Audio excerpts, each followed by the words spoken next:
Well, how are you today? Today we're talking about how do you or how do we solve a problem? And that's rather a big subject. In fact, it's huge. So we're only going to cover 3 ways to solve a problem. And these are going to be solvable problems that are typical in a relationship or in a family. This isn't going to be problems that happen at the workplace or in big corporations. That's an entirely different affair. Now, we've already talked about many times my favorite way to solve a problem, and that is just to put it up in my head on the back burner and wait for my brain to figure it out. Wait for my brain to figure it out. And it goes boink, and there it is.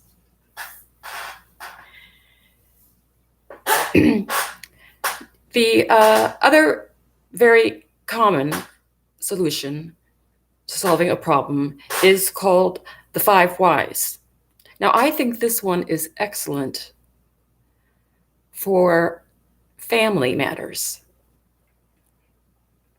or with children, school matters. So Johnny comes home and you can tell things are not quite right. And you say, or you ask, why, what's the matter? And he says, nothing. Well, something must have happened because you don't seem quite right. You're not happy. You seem upset. And then you ask why again. And then he's going to say, there was a test today, or someone hit me, or there was a fight on the park, or what. But when you do the why, you're getting closer to the actual problem, the actual reality. Children hesitate to share these difficult moments with us. It might be the same in a intimate relationship between a husband and wife. We might need to say, why?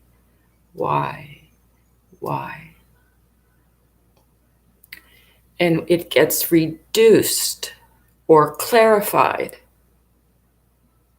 to the actual problem.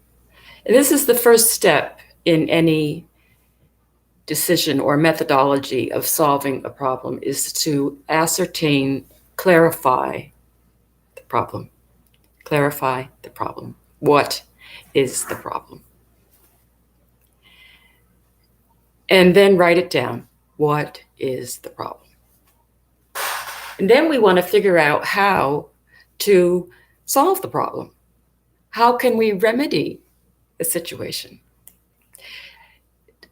Most problems are not like a headache and take an aspirin and you're better, or take an aspirin and you're better. No.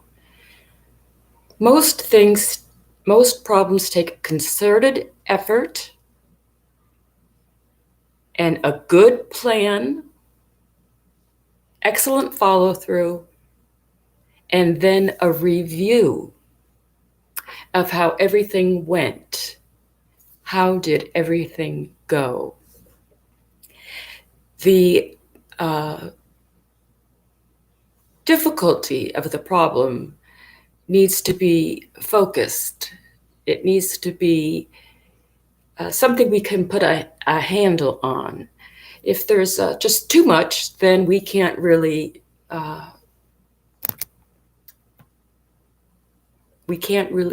hold it in our hand or put a name to it.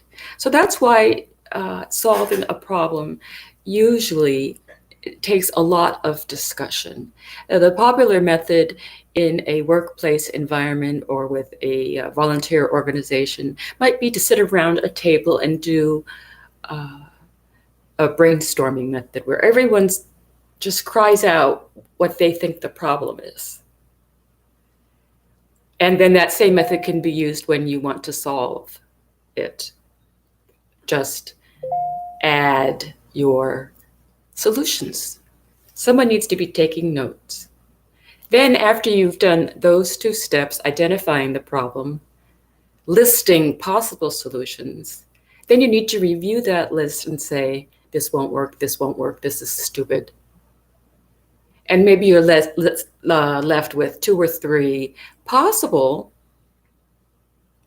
ways to overcome that problem, to find a solution.